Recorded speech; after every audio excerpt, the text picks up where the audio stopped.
Buenos días, mi nombre es Hilary Paola Figueroa Ortiz, soy estudiante de la carrera de Radiotecnología de la Universidad Nacional Autónoma de Honduras. Actualmente estoy cursando la clase de Introducción a la Radiología y hoy vamos a hablar sobre la producción de los rayos X. La denominación rayos X se designa a la radiación electromagnética ionizante, que es invisible para el ojo humano, pero es capaz de atravesar cuerpos opacos y de imprimir películas fotográficas. Este es un concepto general que se tiene de los rayos X. Pero yo les voy a hablar sobre la interacción de los electrones acelerados del cátodo con el tubo de rayos X del blanco. Estas interacciones producen dos tipos de rayos X, los cuales son rayos X característicos y rayos X de frenado, y que se describen mediante los espectros de medición de los rayos X. Anticipadamente yo tengo dibujado aquí lo que son las partes de los que voy a estar hablando del tema. Para comenzar, voy a comenzar con los rayos X característicos. Se dice que si un electrón proyectil interacciona con los electrones de la capa interna del átomo, en vez de con los de la capa externa, estos se pueden producir rayos X característicos. Los rayos X característicos se forman cuando la interacción es lo suficientemente violenta como para ionizar el átomo del blanco y arrancar un electrón de la capa interna. Cuando un electrón ioniza el átomo del blanco, arranca un electrón de la capa K. Esto es altamente antinatural para el átomo del blanco.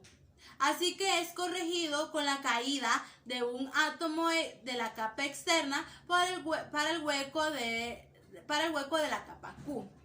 La transmisión de los electrones orbitales de una capa externa a una capa interna va acompañada de rayos X característicos o de la emisión de estos rayos. Entonces aquí en nuestro esquema decimos que si un electrón viene con una fuerza violenta a interactuar con este electrón que está aquí, este se ioniza y se sale del átomo. Entonces, para corregir este error, por decirlo así, se cae un átomo de la capa externa y viene a cubrirlo a la parte donde hace falta. Cuando esto sucede es cuando se producen los rayos X característicos. Ya habiendo explicado esto, podemos pasar a hablar sobre lo que son los rayos X de frenado.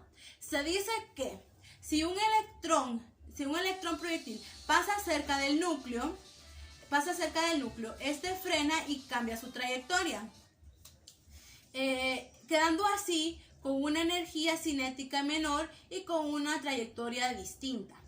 Pero esta energía cinética perdida regresa en forma de rayos X. A estos rayos X se le denominan rayos X de frenado.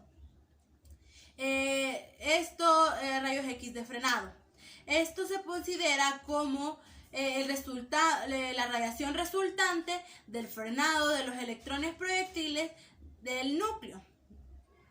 Los rayos X de frenado se pueden producir a cualquier energía de los electrones proyectiles, lo que es distinto para los rayos X característicos, ya que estos requieren un potencial del tubo de rayos X de alrededor de 69 kilovoltios pico a 65 kilovoltios pico.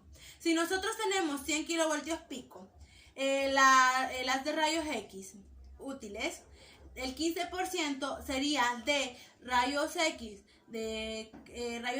característicos y el otro restante serían de rayos X de frenado. Aquí tenemos nuestro esquema de los rayos X de frenado. Entonces dice que los electrones proyectiles al pasar cerca del núcleo cambian su trayectoria y disminuyen, pero esta otra parte de la trayectoria que disminuyó se convierten en rayos X de frenado. Entonces esto es lo que sucede. Ya sabiendo esto, vamos a explicar lo que son los espectros. Vamos a comenzar con el espectro de los rayos X característicos. La energía discreta de los rayos X característicos son típicos en las diferencias de las energías electrónicas de enlace de un elemento en particular. Los rayos X característicos del tungsteno, por ejemplo, pueden tener de 1 a 15 energías distintas y no más. A esta gráfica le podemos llamar espectros de emisión de los rayos X característicos. Aquí tenemos un ejemplo. Aparecen 5 líneas verticales que representan los rayos XQ y aparecen 4 líneas verticales que representan los rayos XL.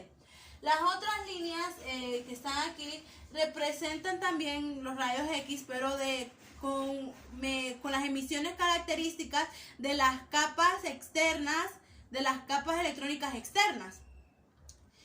Sabiendo esto, aquí tenemos nuestra gráfica. Ahora vamos a poder hablar sobre lo que es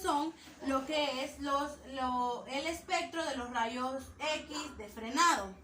Si nosotros pudiéramos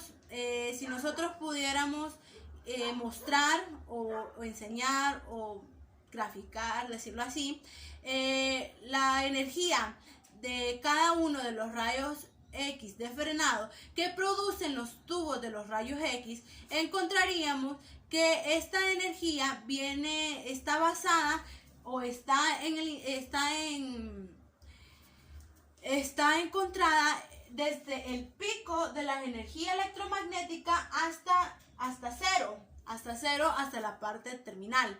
En otras palabras, podríamos decir que si un tubo de rayos X funcionase con 100 kilovoltios pico, la energía de los rayos X podría ser de alrededor de 90 keV. Con esto nosotros tenemos explicado lo que es la producción de los rayos X y los espectros de estas. Gracias.